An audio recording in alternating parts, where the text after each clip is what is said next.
بسم الله الرحمن الرحيم الحمد لله رب العالمين وبه نستعين على أمور الدنيا والدين وصلى اللهم على نبينا محمد وعلى آله وأصحابه ومن تبعهم بإحسان إلى يوم الدين. I want to say a few words about the current changes in the Horn of Africa and conclude with a question. There's a lot of talk about the plan for sharing the Red Sea waters between Ethiopia, Djibouti, and Somalia, or how Ethiopia will acquire a port or a land or sea swap. There are 3 points to this summary. In these 3 scenarios involving Djibouti, Somalia, and Ethiopia, whose interests does what's being said now serve? The first question is, it's said that Ethiopia will take 70% of Djibouti's territory, the part inhabited by the Afar people. The largest of these are the Tijore and Obok regions. These regions will also be added to Ethiopia's Afar territory. From this, Ethiopia will gain a sea route or a port where it meets the Red Sea. This port is still near Bab el Mandab, and I will address this specifically. In return, Ethiopia will give Djibouti 2 large regions, the area known as Dir Daba and the surrounding city and small towns, regions that are part of Ethiopia and will be annexed to Djibouti. The Awdal region of Somalia will also be annexed, and it will all become Djibouti and be governed from the state of Djibouti. The people of Djibouti city, the people of Awdal, and the people of Dirir will form a single state called Djibouti.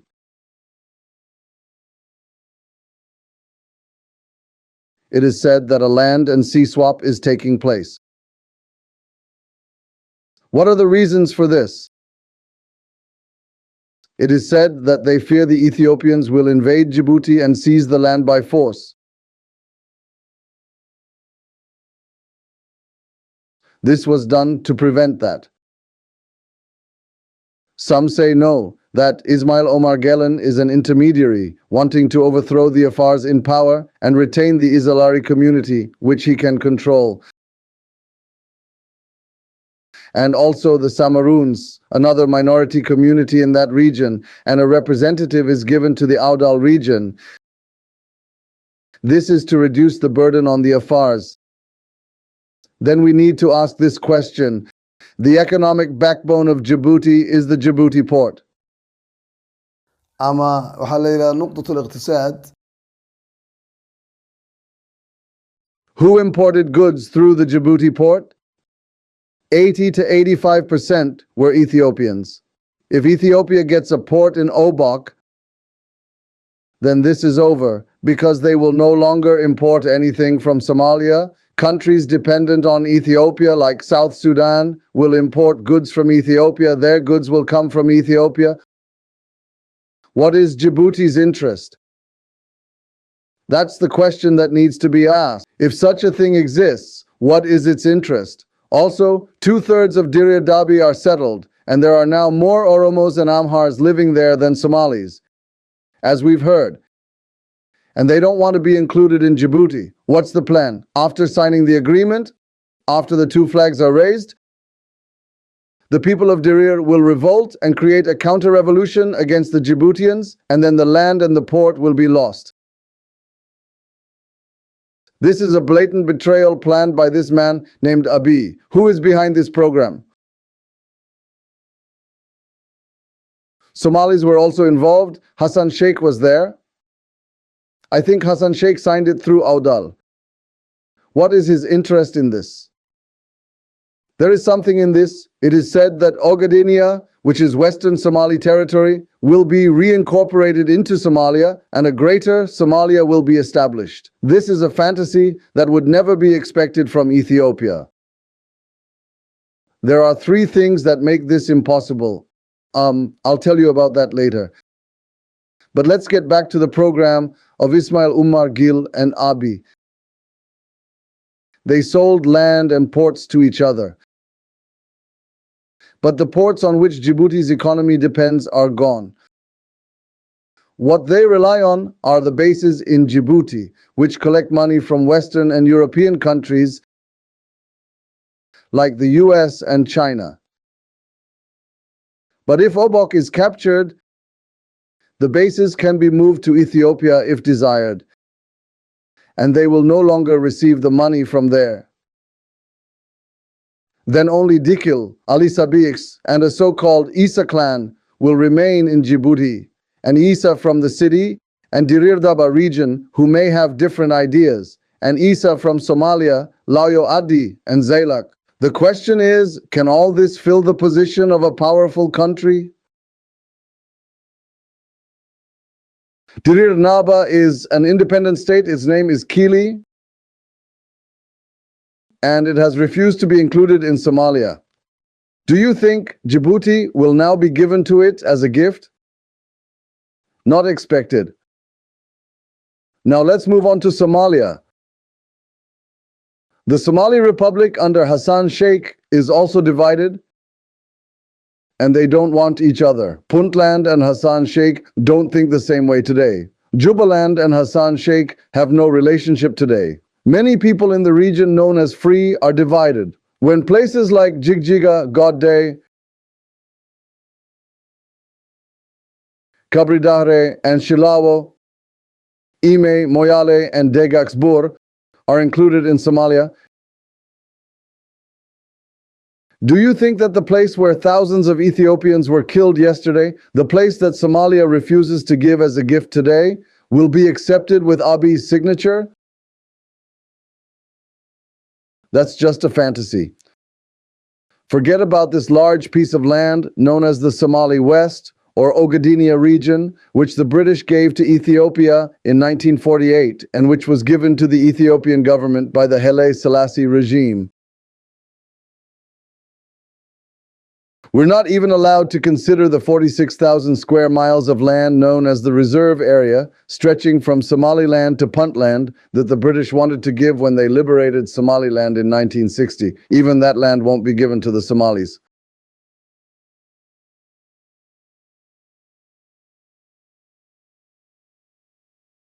So I don't know what the Somalis are doing there. Does the new master who rules southern Somalia today, or all Somalis, including Turkey, approve of this?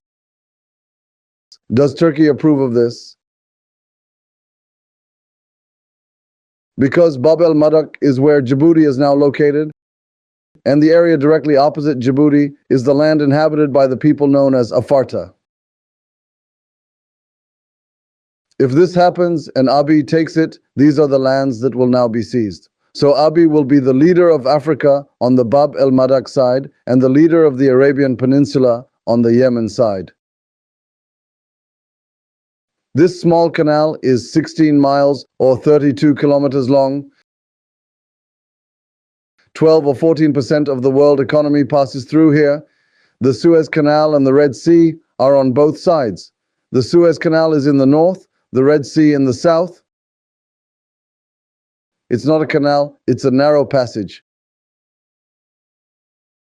But there's a lot of money involved.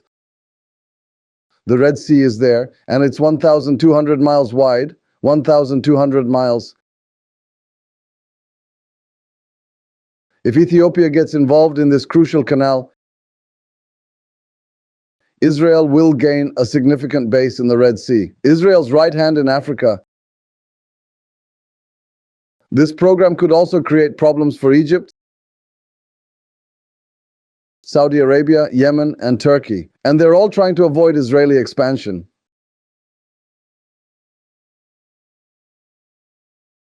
Saudi Arabia, Yemen, and Turkey. And they're all trying to avoid Israeli expansion.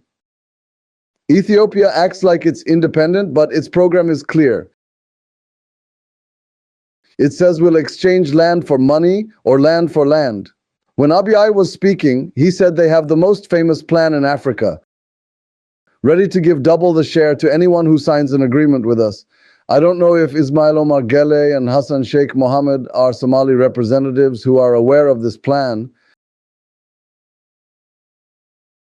but it's clear where the mediation is taking place. He also said they have the largest dam in Africa and they'll give a portion of the money from it to anyone who facilitates this for us.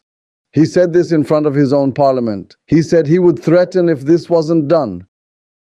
He said that the so-called Golan Heights, which the Jews seized from Syria in 1967, were taken for security reasons. Israel supports the occupation of the Golan Heights. It has established military bases in the area known as the Golan Heights, near the city of Damascus. This means that our security interests include fighting to have access to the sea. When Djibouti and Somalia are united, the area where 25 million Somalis live is more than 5,000 square kilometers. We, 130 million people, live in an area of 50 square kilometers and we are looking for a port, so we must find a port. He said we will find it through an agreement. It will be reciprocal, and if not, every step we can take is open to us. I think the elders have become mediators on one side and cowardly on the other. The exchange is taking place between Djibouti and Ethiopia. I think the place where Somalia is involved is Audal. Will it be taken from Audal and given to the reserve area? That's a fantasy. The Somalis living in the region now called Western Somalia may be accepted by the people, but their politicians won't. Because the politicians seem to have two problems. One side was once united, now divided. The other, known as the free side, where leaders can't even visit each other in some areas. They called it a war zone. And they still do. Including them won't change anything. The people want Somalis to unite and become a great Somalia, but they don't want Somali politicians who agree with each other. On the other hand, Hargeisa says they are independent and free, that they have a government, and that it's called Somaliland. And Audal will not allow it to be divided and included in Djibouti. We will see how he and the Jews will react. Perhaps they will silence the Ethiopians because Ethiopians and Jews are interconnected. On the other hand, it could be that Hassan Sheikh is afraid to say, if you don't accept our demands, we will recognize the Somaliland administration. If we recognize Ethiopia, South Sudan, and India will follow suit. You will become a great government and ruin your entire program. But this is a threat to avoid doing it. Politicians do this. It's like, do this or this will happen. These intermediaries know this. They don't want war, they want negotiation. They are very good at negotiations. When it comes to them, they are good at this.